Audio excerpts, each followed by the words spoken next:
Olá, meus amigos, sejam todos muito bem-vindos aqui a mais um momento de estudos promovido pelo Grupo Espírita Francisco de Assis, o GEFA, e nós sabemos que, embora estejamos aqui nesse momento virtual, os nossos corações estão unidos nas melhores vibrações e nossos pensamentos também estão conectados nesse momento à espiritualidade maior. Então, sejam todos muito bem-vindos e acolhidos mais uma vez aqui pela espiritualidade amiga do Grupo Espírita Francisco de Assis. E hoje, quem fará o estudo da noite será o amigo José Lázaro Boberg, do Centro Espírita João Batista de Jacarezinho, no Paraná, e ele falará sobre o seguinte tema: as revelações trazidas pelo Evangelho de Tomé. Então, que tenhamos mais um momento maravilhoso de estudos, mas antes vamos acalmar os nossos corações, vamos fazer um momento de prece.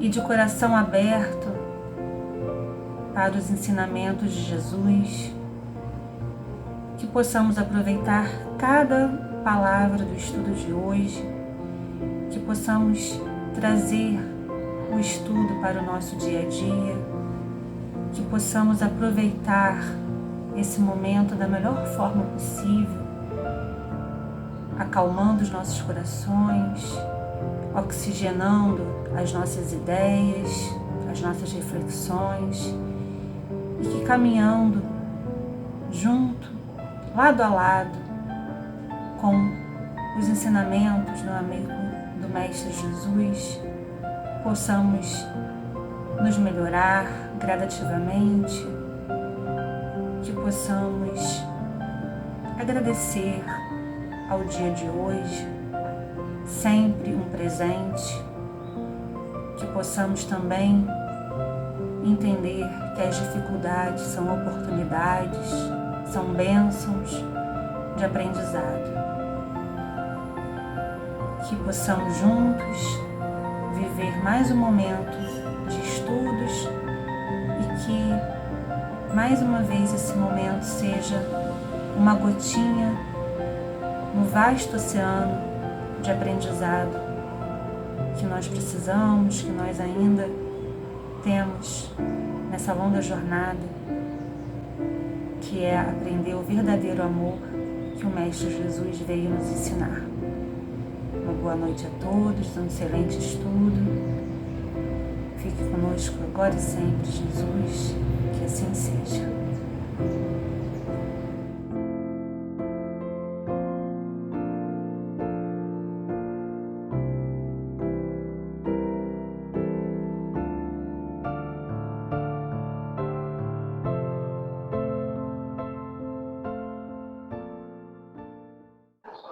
A nossa saudação aos nossos amigos e a felicidade de, mais uma vez, nós estarmos aqui para transmitirmos mais uma live para o GEFA, que é o Grupo Espírita Francisco de Assis. E hoje nós vamos abordar um tema que eu adoro, é um tema muito interessante, que é sobre o Evangelho de Tomé. E o título do estudo nosso chama As Revelações Trazidas pelo Evangelho de Tomé. Eu acredito que muita gente já leu o Evangelho de Tomé. Nós lançamos, há uns 10 anos atrás, o livro Evangelho de Tomé, pela editora Chico Xavier, de Santa Luzia, região metropolitana de BH. Pois bem, o livro teve uma saída extraordinária e esgotou o livro. Aí, então, a editora Chico Xavier fez uma parceria com a Letra Espírita, aí de Campo de Goytacazes, aí no Rio de Janeiro, e este é o livro.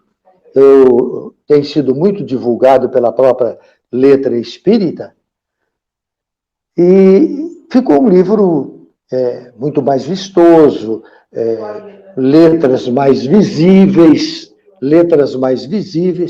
e inclusive algumas introduções, mas vale a pena. você que vai acompanhar o estudo, se você puder adquirir o livro, que você vai, obviamente, entender a nossa palestra. Então, o Evangelho de Tomé, ele é considerado uma das mais importantes descobertas arqueológicas cristãs no século XX. Esse evangelho foi encontrado em Nag Hammadi, no Egito, numa caverna, em 1945. Então, só de entendermos que este evangelho não fazia parte, ou não fez parte, dos chamados evangelhos da igreja, já é uma curiosidade. Quer dizer, foi encontrado em 1945. Nós vamos falar, ou desenvolver melhor isso, daqui a pouco. Vamos fazer apenas uma introdução, e com essa introdução, depois nós vamos inserir o Evangelho de Tomé, para nós podermos analisar a importância dessa descoberta. Se nós perguntarmos, principalmente no mundo cristão, se nós perguntarmos quantos são os evangelhos, obviamente que o cristão vai responder que são 4. São 4 os evangelhos. Porque se você pegar a Bíblia na parte do Novo Testamento, você vai encontrar exatamente 4 evangelhos. E esses evangelhos tiveram nomes de canônicos. Isto nós vamos abordar daqui a pouquinho, quando nós adentrarmos no momento em que houve a reunião com o imperador Constantino. Pois bem, os evangelhos da igreja são 4. E quais são eles? Marcos, Mateus, Lucas e João. Estes são os 4 evangelhos chamados de canônicos. Porém, por que chama canônico, né? O canônico, o evangelho canônico, ele vem de regra, a palavra regra. Esse evangelho canônico foram, digamos assim, designados pela igreja como exemplares perfeitos, completos das Escrituras. E aqueles que não fossem canônicos são chamados, até dentro da doutrina espírita se fala muito disso, de apócrifo. Então, qualquer evangelho fora desta linha dos canônicos, tudo que existir, a igreja estabeleceu que são evangelhos apócrifos. Eles dão o nome isso de falso. Bom, agora, dentro dos canônicos, nós temos que ainda fazer uma subdivisão. Os três primeiros evangelhos, Mateus, Lucas e Marcos, esses 3 são chamados canônicos, mas são chamados de sinóticos. Veja bem, os 4 são canônicos, mas esses 3 são chamados de sinóticos. Ora, por que são chamados, então, de sinóticos? Porque eles possuem a mesma linha, a mesma regra de ensinamento. O que um diz, o outro praticamente, às vezes, repete aquilo mesmo, aqueles ensinamentos, aqueles capítulos. Então, é aquele que você vê numa visão única. Você vê com a mesma familiaridade. Então, eles são muito semelhantes. Os 3 primeiros evangelhos são muito semelhantes. Por isso, eles são chamados de sinóticos, certo?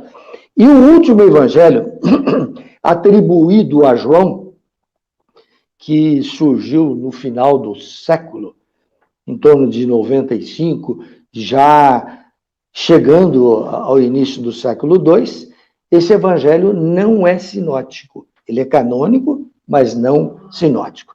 Esses detalhes, inclusive, eu vou abordar daqui a pouco. Eu estou fazendo, como disse, apenas uma introdução para nós falarmos do Evangelho de Tomé. O início do cristianismo, a transmissão que se fazia era oral. Não se tinha praticamente evangelhos escritos. Quer dizer, só 10% da população, só 10% da população eram alfabetizadas. 10%, imagine vocês. Então, aí você fica a perguntar, esses evangelhos da igreja, aqueles que são atribuídos a eles, Marcos, Mateus, Lucas e João, será que eles escreveram mesmo se a população era analfabeta? Dizia-se que os evangelistas eram analfabetos. Outros dizem que Jesus também era. Porque naquela época não tinha, como hoje, escola pública. Não tinha, cada um se virava. Cada família passava para os seus filhos as orientações. Então, não existia evangelho escrito. Os ensinamentos eram transmitidos oralmente. Quer dizer, um grupo religioso se reunia e transmitia oralmente às pessoas que se ligavam a esse grupo. Outro grupo também, mas só que cada um tinha uma interpretação diferente do cristianismo. Portanto, eles se digladiavam, os grupos se digladiavam para se trazer a si mesmo que as suas ideias eram verdadeiras.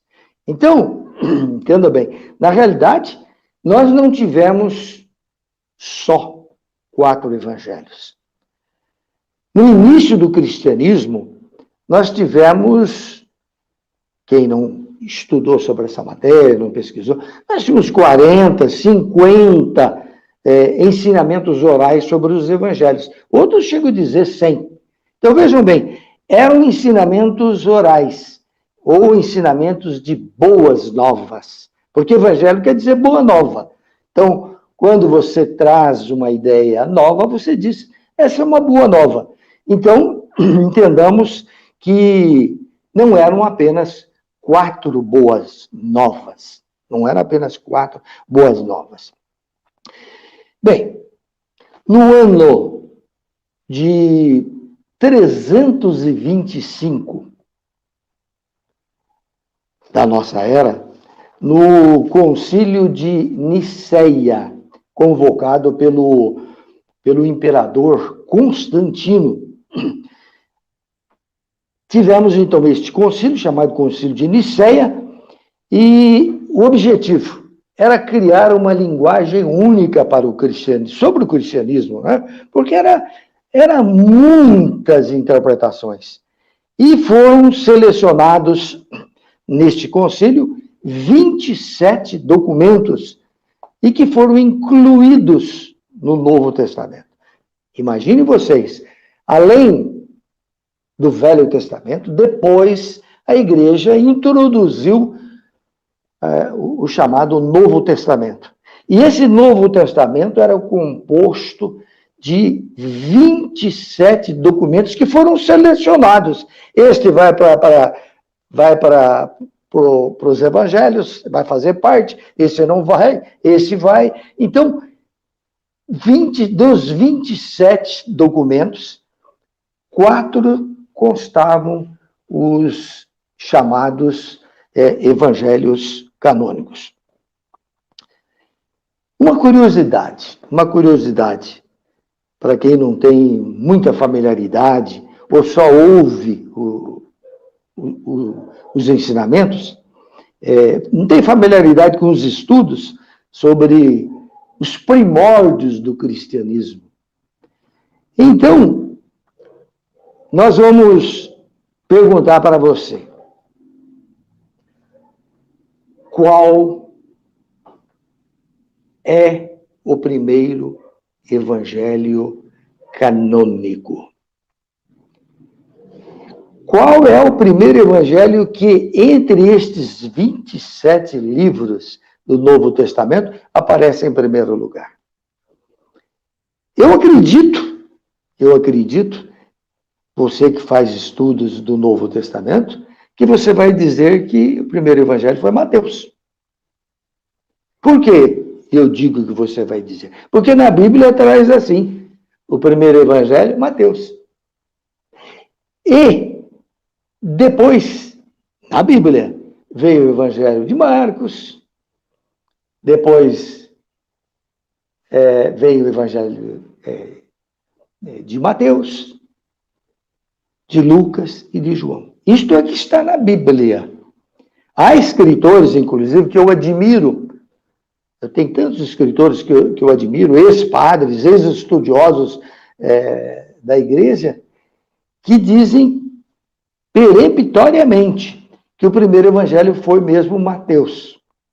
E que o Marcos cortou aqui, cortou ali e fez um evangelho pequenininho. Porque o evangelho de Marcos tem 16 capítulos. 16 capítulos e 8 versículos. E depois, de 2 séculos mais ou menos, foram acrescentados mais 12. Hoje o evangelho de Marcos tem 16 capítulos e 20 versículos. Mas foram acrescentados posteriormente e atribuídos a Jesus. Então, essa interpretação de alguns estudiosos, dizer que Marcos cortou, não é verdade. Marcos foi o primeiro evangelho. Hoje isso aí já está sem qualquer discussão. Qualquer discussão, não se discute mais. O primeiro evangelho foi Marcos. O Marcos com 16, 20. Começou com 16:8, demorou uns 2 séculos, depois é que acrescentaram outros versículos, e hoje nós temos 16:20. E o que fez o escritor chamado Mateus, aliás, é o escritor do evangelho de Mateus, já vamos aclarar isso. Então, o Mateus pegou o evangelho de Marcos, é como se ele tivesse feito uma abertura no evangelho de Marcos e introduzisse o Sermão da Montanha. Porque o Sermão da Montanha é outro assunto. O Sermão da Montanha já existia nos povos mais antigos, antes dos evangelhos. Então, Marcos escreveu o primeiro evangelho, Mateus veio como se ele tivesse feito um intervalo, um espaço no evangelho de Marcos e introduziu o Sermão da Montanha, e que tem as bem-aventuranças como abertura, como introdução. Depois nós vamos encontrar o de Lucas e lá no final aquele atribuído a João. Então, o que nós queremos deixar claro aqui? Que os evangelhos não foram de Marcos, não foram de Mateus, não foram de Lucas, nem de João.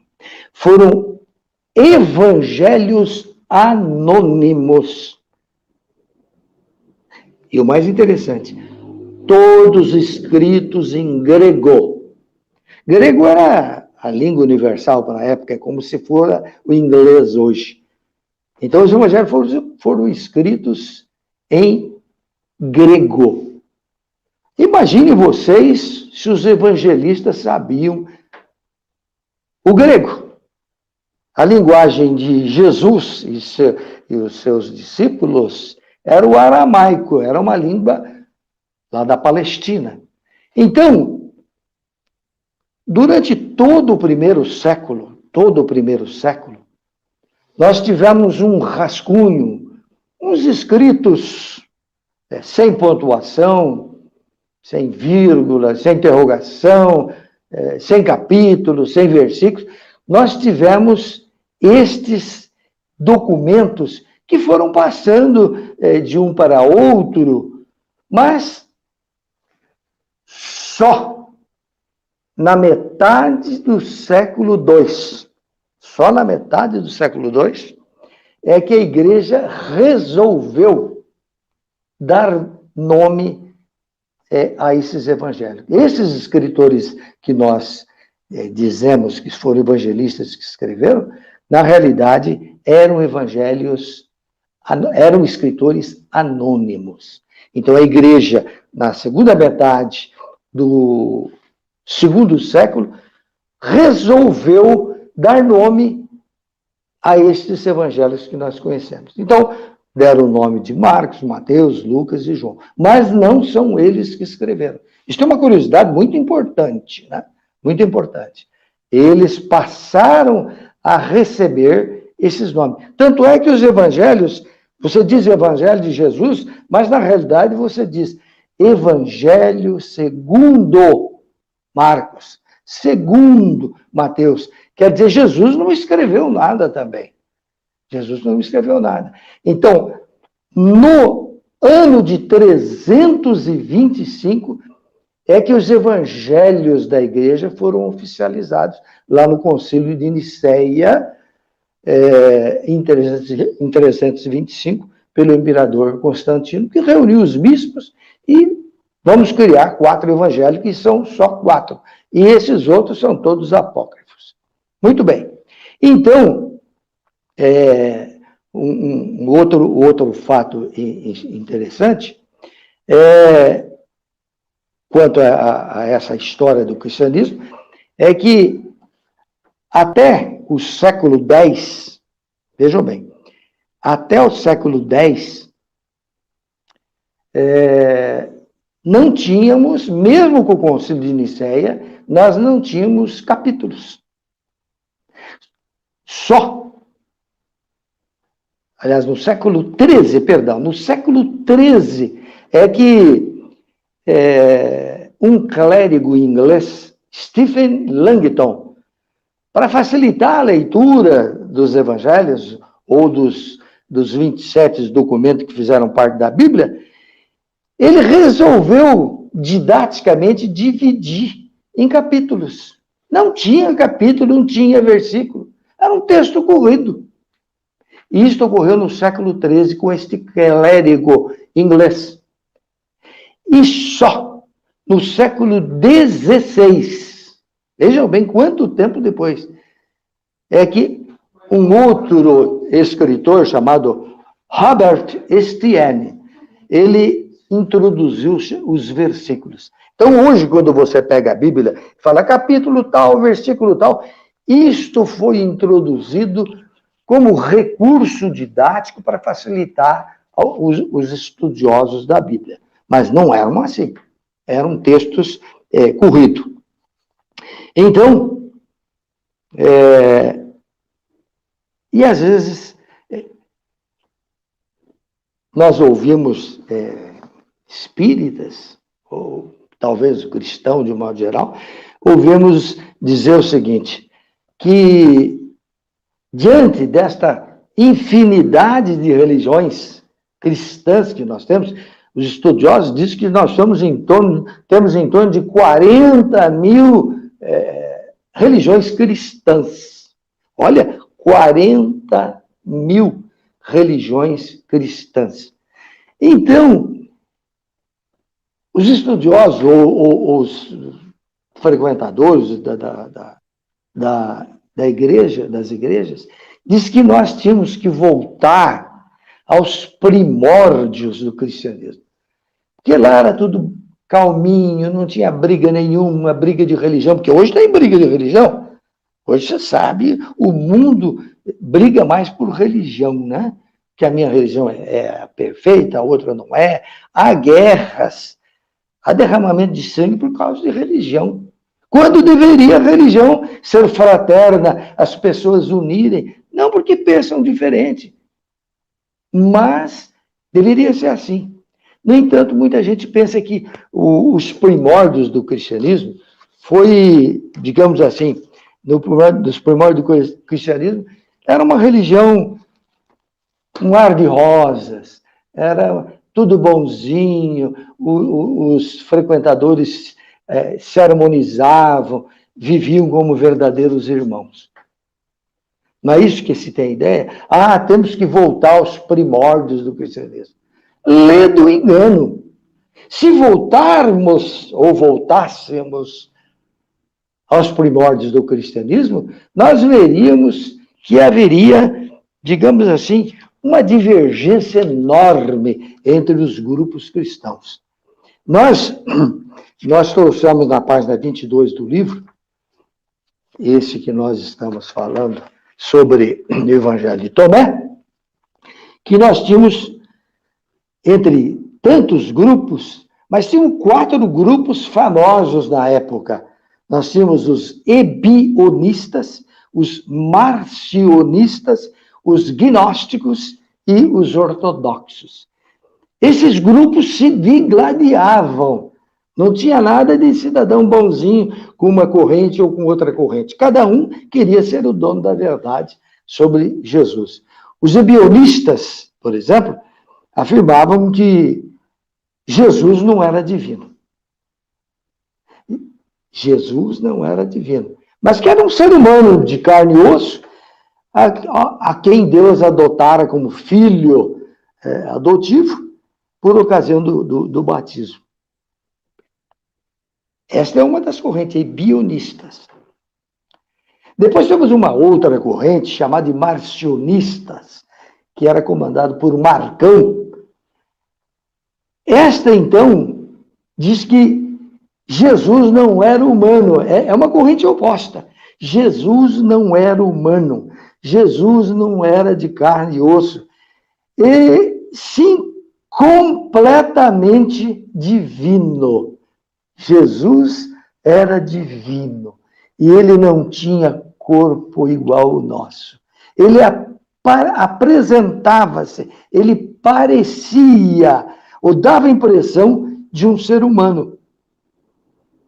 E, apenas aparecendo, então, esse é um ser humano que, na realidade, não sentia fome, sede, dor.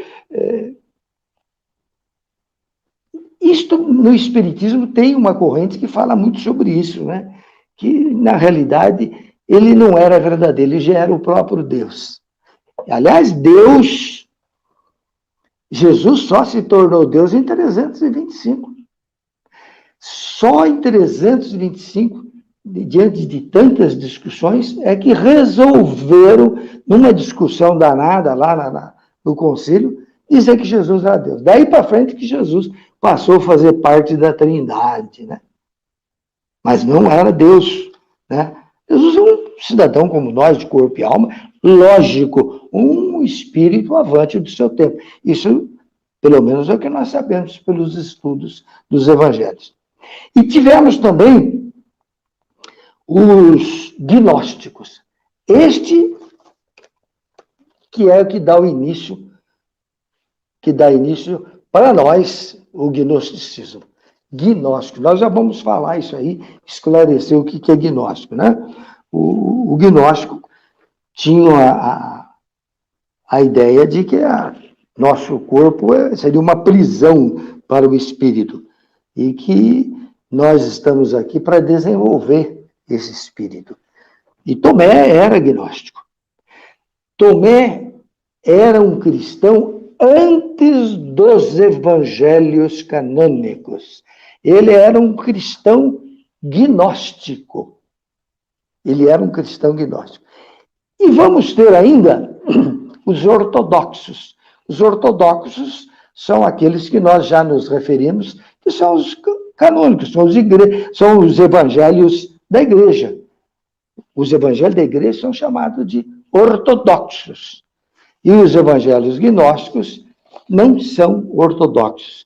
É outra linha de pensamento. Então, feito isto, esta colocação, muita gente pergunta, por quê? Porque Tomé foi encontrado lá em Nag Hammadi, no Egito, numa urna. Nós vamos desenvolver bem isso aí. E este evangelho gnóstico, esse evangelho de Tomé era gnóstico. E muita gente pergunta, e por que o evangelho de Tomé não foi o quinto evangelho, como escreve o Berto Roden. O Berto Roden foi padre durante uns 20 anos. Depois ele deixou a igreja, deixou a batina, ele já não aceitava mais esses dogmas, a ideia de Jesus ser Deus, de que Deus está sentado em algum lugar. A ideia era outra, o Berto Roden. O Berto Roden chega a dizer que a ideologia mais primitiva que pode existir é aquela que você tem a ideia de um Deus lá fora, um papai do céu que está comandando tudo. O Berto Roden aceita o Deus interior. E nós vamos abordar isso com mais precisão, com mais profundidade. Então, o Evangelho de Tomé, porque tinha outros também que nós vamos falar, era agnóstico. Então, o gnosticismo e os ortodoxos, eles não se misturavam. Era como se nós falássemos de líquidos não miscíveis. Óleo e água não se misturam. Eram choques. Então, o que se prevaleceu até um bom tempo nos primórdios do cristianismo e que se digladiavam nas interpretações era realmente os ortodoxos e os canônicos. Então, complementando o que nós já falamos, em 1945, numa cidadezinha do Egito, um cidadão, no pastoreio dos seus animais, em busca de alimento, ele entra numa caverna. E ele encontra, em tiras de couro, 52 documentos, a grande maioria documentos gnósticos.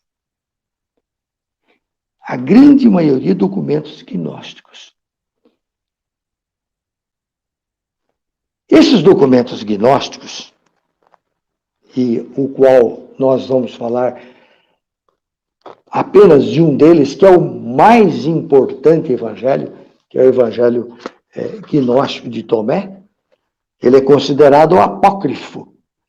Ele foi banido pela igreja.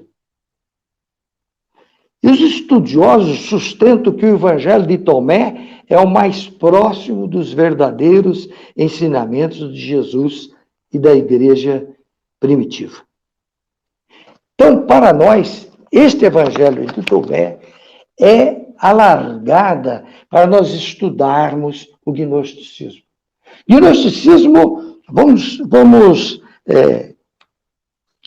explicar. Esse evangelho, entre tantos que foram encontrados, nós tivemos outros evangelhos de Filipe, alguns apocalipses, que foram encontrados, o evangelho da verdade, foram encontrados nesse pacote. Mas de todos os evangelhos, de todos eles, o evangelho considerado mais importante é o evangelho de Tomé. Os textos encontrados, eu cito isso no livro, na página 38,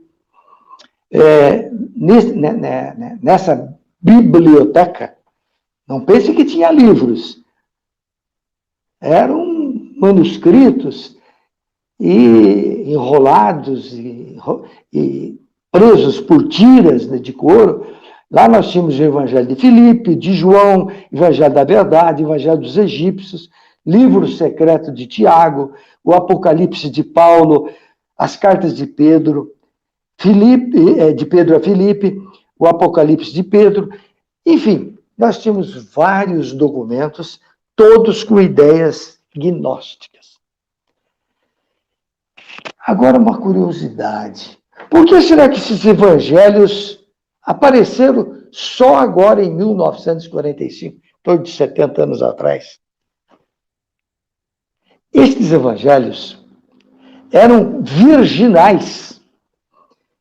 Esses evangelhos não sofreram, durante quase 16 séculos, nenhuma interferência da igreja. Esses evangelhos não sofreram a tesoura dos, digamos, os teólogos. Porque os evangelhos canônicos, não, diferentemente, eles foram construídos através dos tempos. Sempre que desejava criar algo novo ou diferente do que estava escrito nos evangelhos canônicos, então introduzia no evangelho canônico aquela ideia. Por exemplo,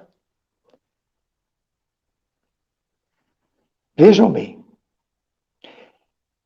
a igreja fala em trindade, que nós temos 3 deuses: Pai, Filho e Espírito Santo. Isso é uma doutrina, isso é uma crença. Isso não é verdade. Se você crê, tudo bem. Se você crê, tudo bem. Então, quando em 325 transformaram Jesus em Deus, no Concílio de Nicéia, precisava encontrar uma fórmula para Jesus ser Deus. Aí criaram, de certa forma, outras instruções. Então, a trindade, Pai, Filho e Espírito Santo. Pai seria Deus, ou é Deus, né? Na interpretação desses evangelhos, da trindade. Pai, o Filho é Jesus e o Espírito Santo. Tudo isto, 3 pessoas concentradas num só. Pai, Filho e Espírito Santo. Ora, quando os evangelhos foram selecionados, os livros, 27 documentos que foram selecionados pela igreja, a ordem do bispo, nenhum dos estudiosos, nenhum dos componentes da igreja podem ter evangelhos que não sejam da igreja. Não pode ter evangelho gnóstico. Quem tiver, queime, porque serão perseguidos. E aconteceu mesmo. Muitas pessoas morreram por causa do gnosticismo.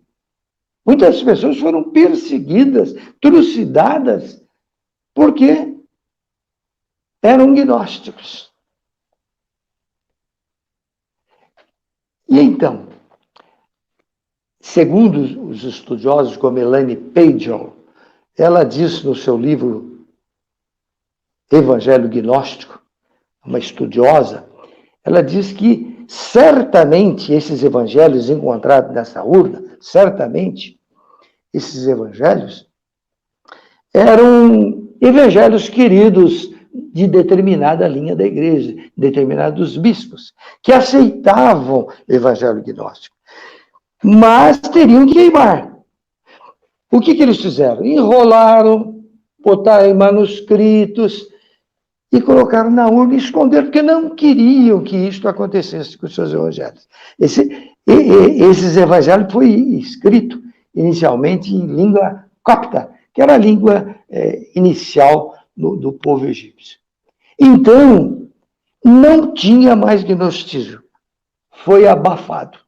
Ninguém mais podia estudar gnosticismo. Aí, então, você poderia dizer assim, e o que tem de mais o Evangelho de Tomé em relação aos evangelhos canônicos? Eu disse que o Evangelho canônico expressa o gnosticismo. Os evangelhos gnósticos expressam o gnosticismo. Os canônicos, não. Os evangelhos gnósticos, esse encontrado, deve ter sido escrito lá pelo século II. Mas o que se pode garantir é que eles eram anteriores aos evangelhos da igreja. Quer dizer, os originais dizem que deveriam ser antes de Jesus. Estes evangelhos permaneceram 16 séculos, em torno de 16 séculos, que foi encontrado agora em 1945, sem qualquer tesourada. Não foi mexido, não foi modificado. Tanto é que esse Evangelho de Tomé, eu trago no final do livro, eu trago o Evangelho todo, que foi encontrado agora em 1945. Então, eu trago o Evangelho todo, o documento, o Evangelho de Tomé, aqui na página 258. Estes evangelhos, lembra-se que eu disse que os evangelhos canônicos, eles receberam versículos e capítulos. E também todos os outros livros, os 17, aliás, os 27 livros também foram transformados em versículos e capítulos. Inclusive o Evangelho de Paulo também é capítulo e versículo. Mas esse Evangelho não tem versículo e capítulo. E se ele foi anterior, como os estudiosos chegaram à conclusão hoje, e eu acredito que seja mesmo anterior aos evangelhos canônicos, que só foram oficializados em 325, este evangelho não traz capítulos nem versículos, ele traz sentenças. Ele traz sentenças. Sentenças que foram parar depois nos canônicos. Veja bem, aquilo que era sentença eram, digamos assim, frases, eram logions. Essas frases não tinham comentário, eram apenas sentença. Por exemplo, cego guiando outro cego. Está aqui no Evangelho de Tomé. Depois, ele veio aparecer nos canônicos. E aí tem essa mesmo cego guiando outro cego, mas com explicações. Passam a ser evangelhos narrativas. Aquela frase famosa, não andeis-vos preocupados com o dia de amanhã, não lhe bastam as preocupações do dia de hoje, já existia também no Evangelho de Tomé em forma de frase, em forma de sentença. Só que, ao ser transportado para os canônicos, eles receberam narrativas, receberam dogmas, receberam histórias, receberam parábolas. Veja bem, fica assim meio complicado se nós não estudarmos o Evangelho de Tomé. Então, este Evangelho de Tomé é o mais importante dos evangelhos gnósticos, o mais importante, e foi considerado o apócrifo. Foi considerado o apócrifo. Ele possui 114 sentenças. Muitas delas estão nos evangelhos canônicos. Foram transportados pelos evangelhos canônicos. Porque os evangelhos foram escritos depois. Foram fazendo inserções de sentenças e fazendo comentários, né? E, feito isto, façamos agora, acompanhe o meu raciocínio para você poder entender bem isso. Qual é a diferença, então? O ponto, digamos assim, o ponto fundamental, o ponto nevrálgico que separam os gnósticos dos canônicos. Primeiro, eu citei pouco atrás o Huberto Roden, ele deixou de estudar os evangelhos canônicos porque ele dizia que ele não aceitava aquilo, não. Ele aceitava o gnosticismo. Então, os evangelhos canônicos apresentam o Deus exterior, que é esse Deus que nós aprendemos desde a infância. Eu me lembro da minha infância, quando deitado com minha mãe, ela ensinando a orar, ela falava do Papai do Céu. E você também. Acredito que a grande maioria dos cristãos, e mesmo dentro do Espiritismo, aceita que existe um Deus exterior. Existe um Papai do Céu que lá de fora coordena tudo. E os gnósticos não aceitam, eu não aceitava e não aceito, e nem o Evangelho de Tomé, a ideia de um Deus exterior. Os gnósticos aceitam que você é Deus. Como disse Jesus, né? Copiando lá Salmos vós sois deuses. Isto quer dizer, nós, ao nascermos, nós temos reencarnado a presença divina. Nós temos a presença de Deus. Se fala em semente divina, fala-se em espírito, fala do Cristo interior, fala da grande força, seja lá o nome que nós dermos. Quando nós nascemos com essa essência. Essa essência não é prerrogativa do cristão ou dos gnósticos.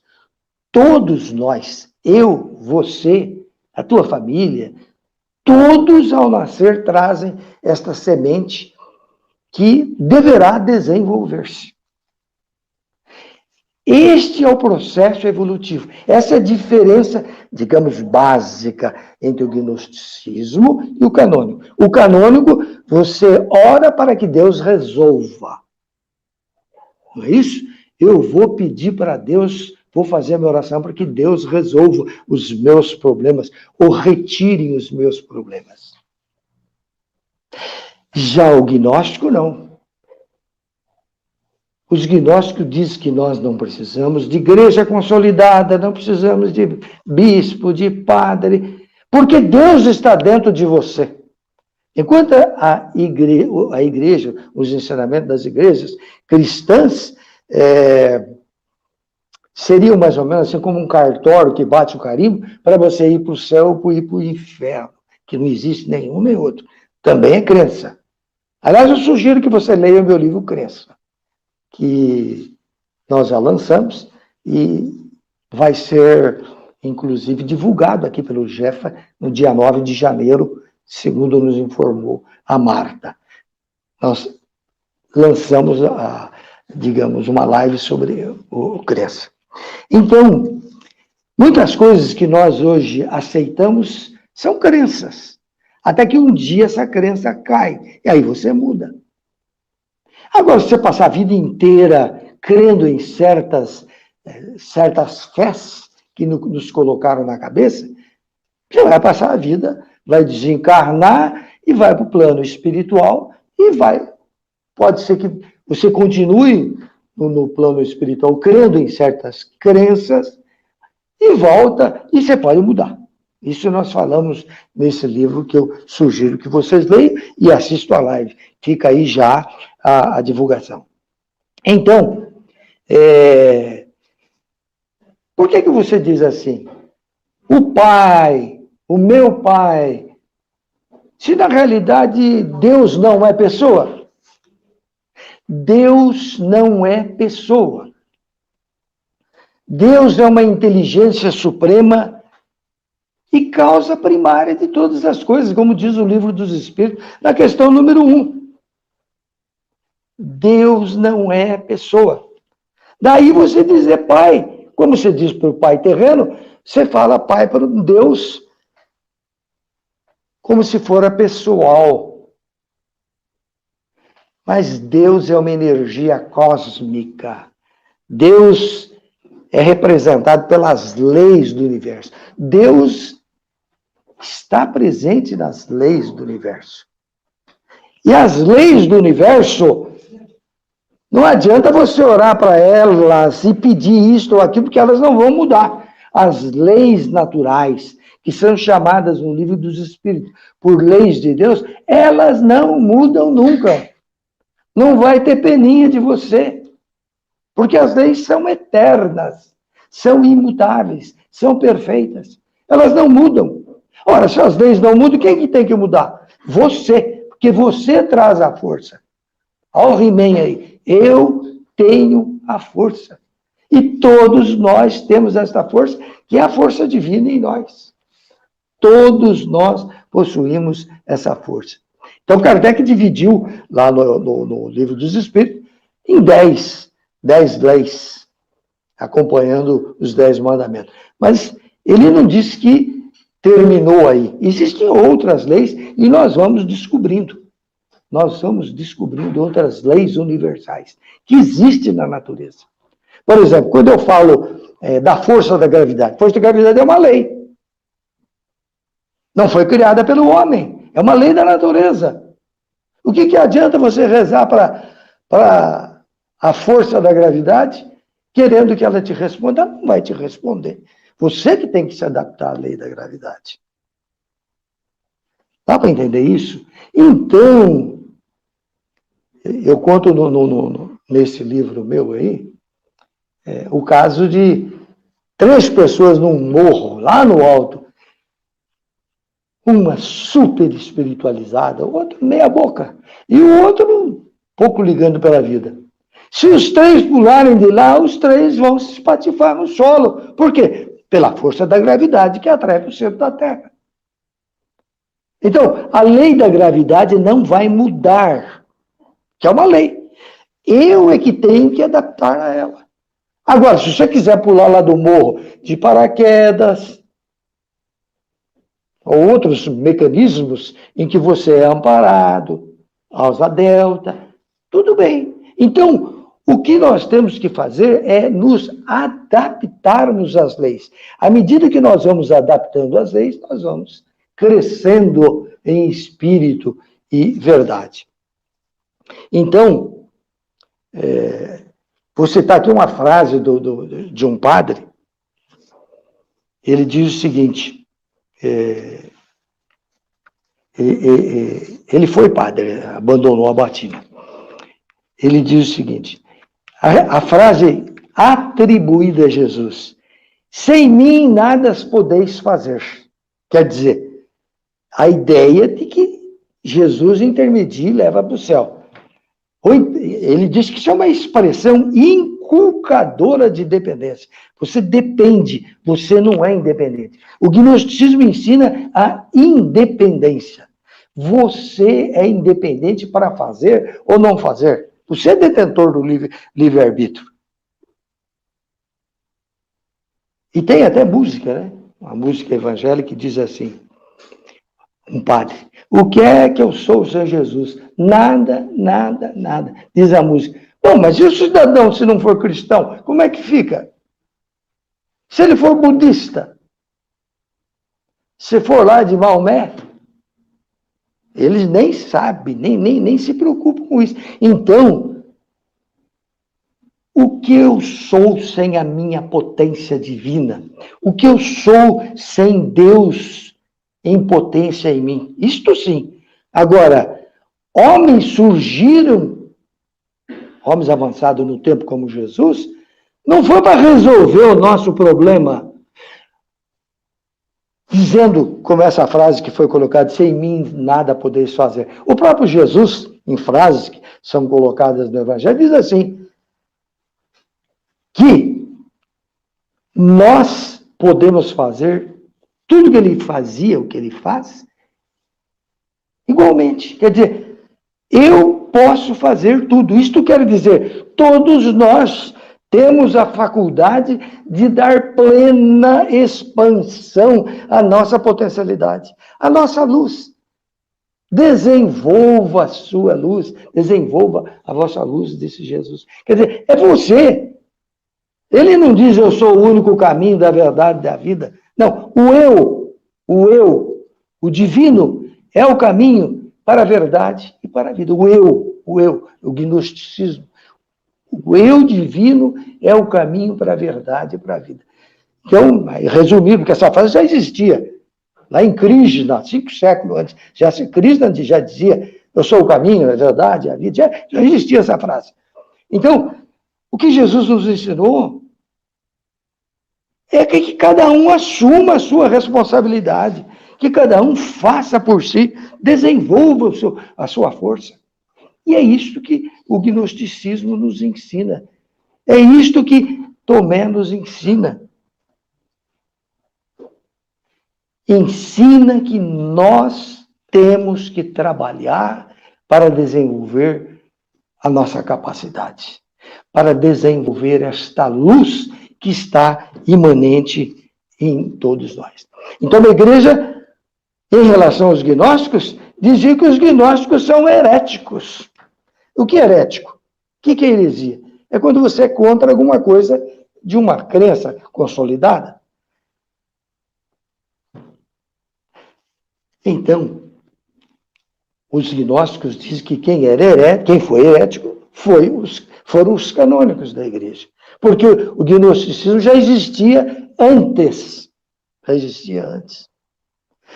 Um dos meus livros, recentemente lançado pela Letra Espírita, eu escrevi sobre o Cristo de Paulo de Tarso. Uma obra, eu digo que não conheço nenhum escritor que falou sobre isso. O Cristo de Paulo de Tarso não era Jesus de Nazaré. O Cristo de Paulo de Tarso era o teu interior, o teu Cristo. Porque Paulo também era agnóstico. Paulo também é agnóstico. Se você ler as cartas de Paulo, que existiam antes de Jesus, diga-se de passagem, as cartas existiam antes de Jesus, e nós já falamos aqui isso nessa casa. Então, as cartas de Paulo, inclusive, surgiram no ano 50, mais ou menos. Então, eu vou fazer aqui algumas leituras de alguns textos do Evangelho de Tomé. Alguns que são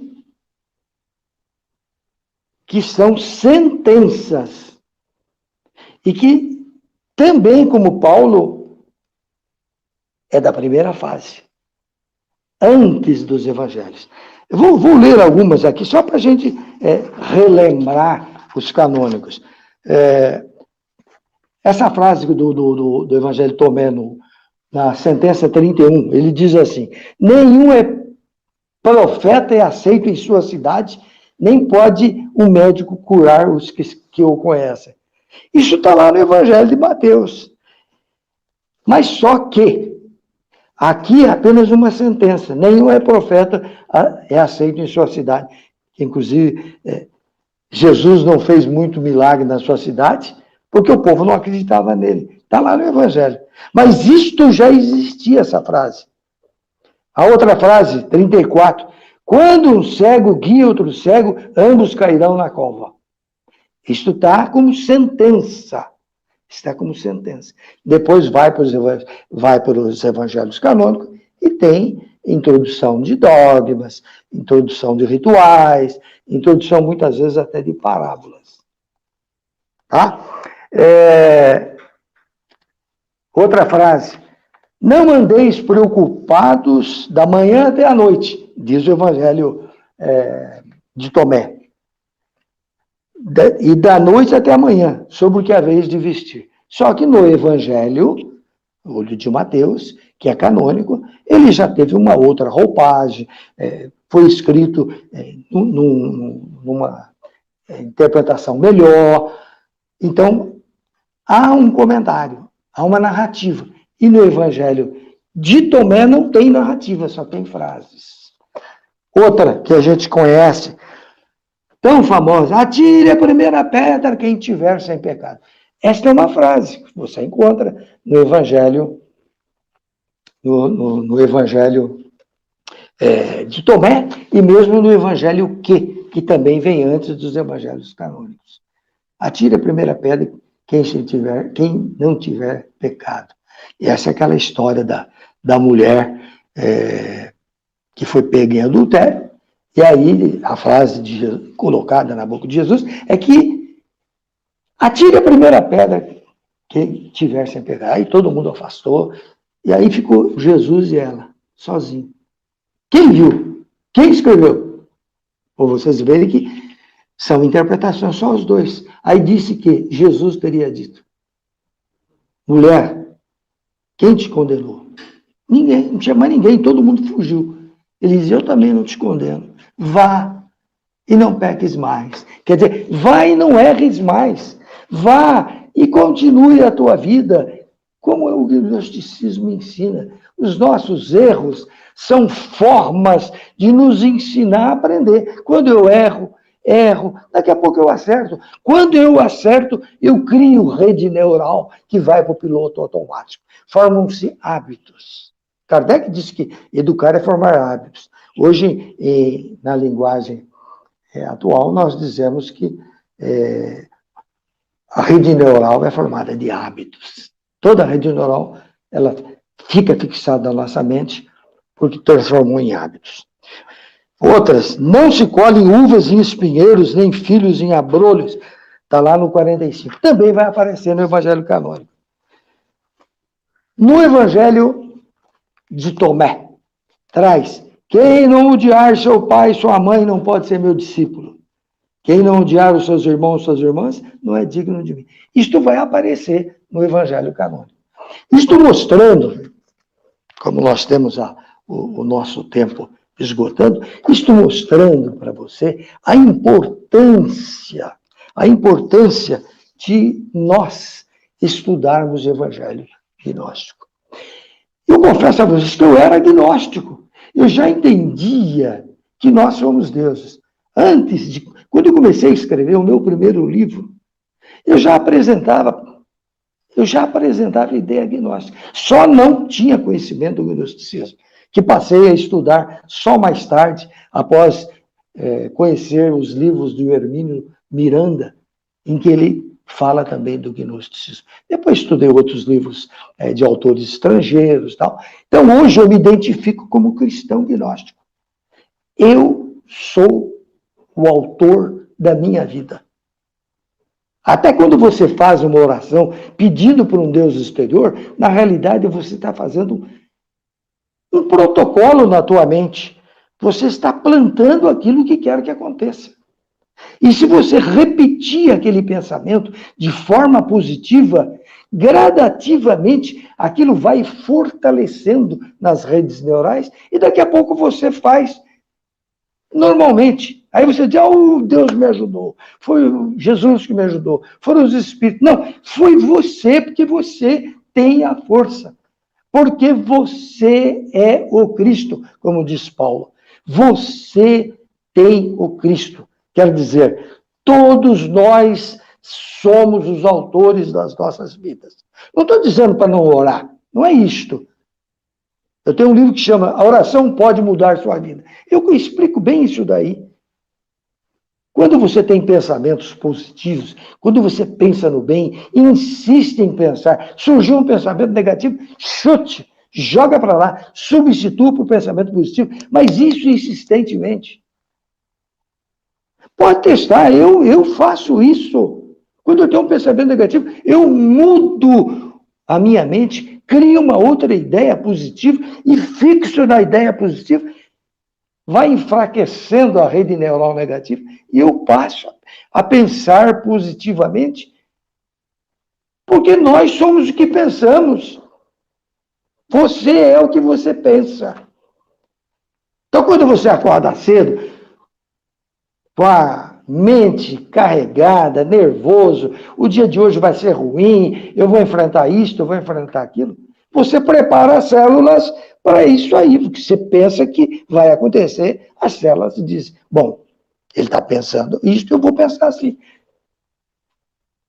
No entanto, procure mudar o seu pensamento. O que você pensa, mais dia ou menos dia, vai acontecer. Seja o construtor da sua vida. Seja a luz que brilha.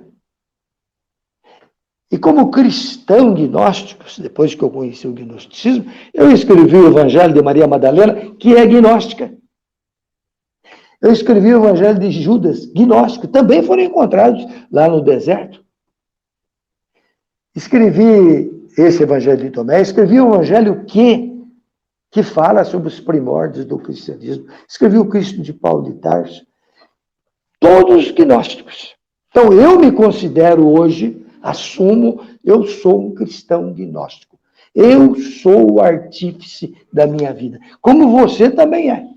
Não adianta você entregar para fulano, para ciclano, ou para a igreja, ou para o bispo, para o padre, ou entregar para um espírita. Não, você é o dono do seu trabalho. É claro que nós podemos ouvir orientações de padre, de bispo, de espírita. Podemos ter orientação. Isso não quer dizer nada. Quantas pessoas nos auxiliam? Não pensa assim, vai dar certo. Ótimo, independente de cor religiosa. A religião é criada pelo homem. Ou você pensa que Deus criou a religião? Deus não criou a religião. Quem criou a religião somos nós mesmos. Um grupo cria uma religião, forma um outro grupo, e assim por diante. Então, no final do livro, e isto eu vou deixar para você fazer o estudo. Se você gostou do Evangelho de Tomé, leia. Eu garanto para você que daqui uns tempos, através do estudo, você vai ouvir ou vai refletir nessa nossa live. Deus, para os ortodoxos, está lá em cima, em algum lugar do paraíso. Para o gnóstico, está dentro de você. Salvação, a igreja que diz que a salvação está na igreja. Os gnósticos diz a salvação é pessoal, indelegável, a qualquer instituição religiosa. A mensagem de Jesus, sim, era libertadora, pela aquisição de conhecimento, mas não aceitavam que alguém ia libertar alguém. Nós libertamos a nós mesmos. Então, ninguém salva ninguém. Você pode receber orientação, ótimo, mas quem se salva é você. O livre-arbítrio é seu, faça o que você quiser. É a ressurreição. A igreja aceita a ressurreição.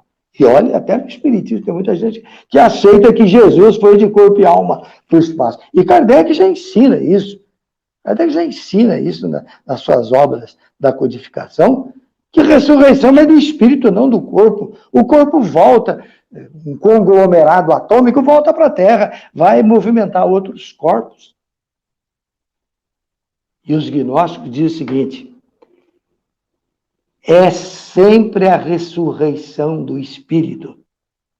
Crer na volta à vida do mesmo corpo físico, no cadáver, é contrariar a ciência. E aí os gnósticos dizem que essa ideia de que ressurreição de corpo e alma, ele diz isso é fé dos tolos, diz os gnósticos. Reino de Deus. No início, nos primórdios do cristianismo, e até hoje fala que nós vamos para o reino de Deus, nós vamos para o céu. Os gnósticos dizem não. O Espiritismo ensina que cada um de nós desenvolve o seu reino, quer dizer, o seu Deus, quer dizer, o seu Cristo.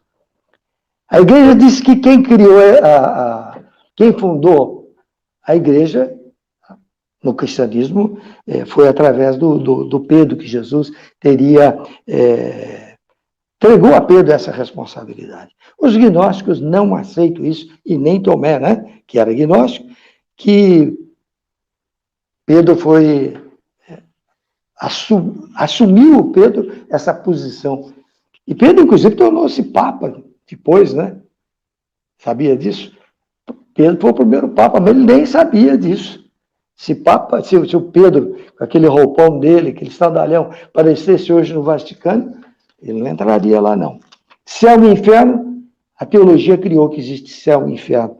Já o gnosticismo diz que céu e inferno são estados de espírito.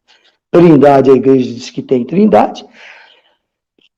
O gnosticismo diz que Deus não é a pessoa, não aceita, portanto, trindade, é uma força cósmica presente em tudo, desde os seres anteriores, seres ínfimos da criação até nós. Filhos de Deus. Você fala que você é filho de Deus se você acreditar que tem um Deus pessoa. Filho de Deus, Pai. Isso daí é digamos assim, são expressões de carências afetivas. Eu chamar uma lei de pai. O que existe são leis universais, que nós damos o nome de leis divinas, né? Ligação de Deus, ligação com Deus. Para os canônicos, a ligação de Deus só se faz por intermédio de Jesus ou pela igreja. O Evangelho de Tomé prega uma ligação pessoal com Deus, sem necessidade de igreja, padre e bispo. Tem mais outras aqui, mas nós vamos deixar. Tem explicação entre os evangelhos de Jesus, mas eu creio que, resumidamente, porque para falar disso, de um livro como esse, que tem 260 páginas, tem muita coisa que nós poderíamos trazer para explicitar melhor, mas o tempo não nos permite numa live. Então eu quero agradecer o convite, porque essa já passa a ser a nossa terceira ou quarta live que nós fazemos por Jefa. Eu quero agradecer essa oportunidade de poder trazer aquilo que nós aprendemos através de estudos, de pesquisas, de muitos livros, e que você também pode. O importante é você entender a sua função nas leis do universo. Você tem a força, você tem a potência, você é um gnóstico, que depois foi transformado por interesses teológicos. Nós deixamos o nosso Cristós e entregamos para uma única pessoa. Quer dizer, deixamos de ser gnósticos, de ser independente, para ser dependente. Agradeço a todos e muito obrigado pela oportunidade. Vamos elevar o nosso pensamento em gratidão a Deus por estarmos aqui reunidos neste momento de reflexão e que essas luzes geradas aqui de conhecimento possam ser distribuídas por todo o planeta, levando paz, saúde, coragem e fé. Que nós possamos sair daqui hoje fortalecidos para os nossos desafios. Fica conosco, Senhor, hoje, agora e sempre. Que assim seja e graças a Deus.